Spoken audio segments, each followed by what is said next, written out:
Hey, I'm here tonight to do a review of a DVD that was sent to me by Kino Lorber a while back. It was released in April.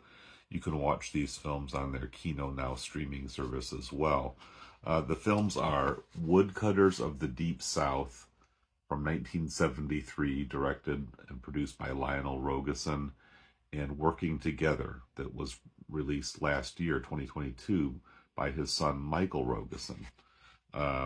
Both films deal with similar topics. Woodcutters of the Deep South is a very low budget, very basic documentary. This is not an art film by any means, but it's basically telling the story of labor organizing among pulp woodcutters. These are guys who went out into the woods in like Mississippi, Alabama, Deep South, just basically cutting down trees that would be turned into pulp for like paper, cardboard, really bottom of the industrial food chain stuff.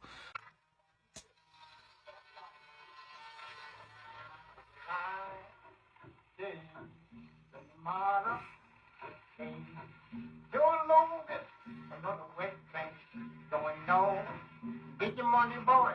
Ain't no drink whiskey, drink wine, have a good time sometime. Work hard today and tomorrow we'll play.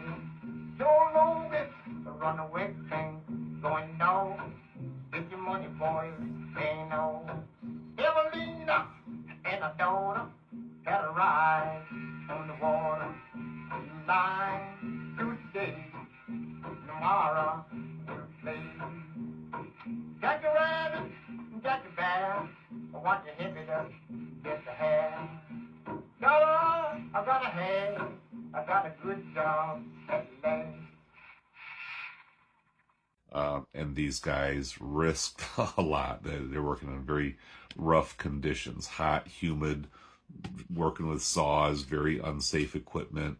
They're not even employees of the company. They're basically freelancers of a sort, independent contractors who are not afforded unemployment insurance or medical benefit. If you got damaged on the job, you just had to find a way to get over it. So very, very difficult working conditions. And the quest to get poor blacks and poor whites who were sort of caught up and under the thumb of corporate oppression to actually work together to organize as workers and just fight for better wages, better conditions, basically a livable, survivable work environment. And so this also gets into some of the struggles of the civil rights movement. There are some very harrowing stories told of people who were very much on the front lines. They're not famous by any means, but it gives a very eye-opening picture of just how rough and vicious the United States of America was for so many people at this time, going back to the early 60s and of course even many years before that. But to stay focused on this movie, a really fascinating time capsule. It's not like done with great flair or panache. A lot of it is like good audio bits that he recorded, like interviews with people. So he had to have some coverage. So he's just shooting like landscapes or people at work, but the sound and the image don't really go together, other than just kind of mashing them up together to give you something to look at while you're listening to these people recount their experiences. There's also some very fascinating characters, portraits of people who were involved in the struggles, and also kind of an interesting little time capsule of Atlanta. There's a little bit in the big city when Atlanta was basically right on the verge of becoming a major U.S. metropolis. Working Together is kind of revisiting some of that territory. It kind of quotes Woodcutters of the Deep South and also interviews people who were in that original film, like I say, some 50 years later. So this is for people who want to understand history, culture, politics, race relations, and maybe have an interest in kind of the cultural development of the Deep South, especially among the working poor.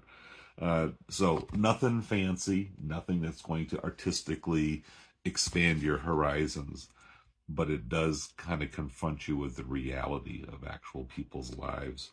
And it's also a very powerful discussion about a very intractable American problem and maybe a human problem. You know, racism, economic exploitation, the cynical ways that people in power keep those beneath them in the hierarchy divided and suspicious and mistrustful and ultimately self-sabotaging in so many ways. So yeah, great food for thought.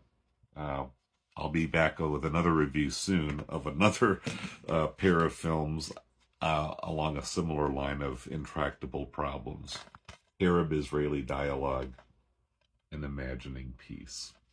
So, yeah, Rogosin certainly had a way of choosing his subject matter, didn't he?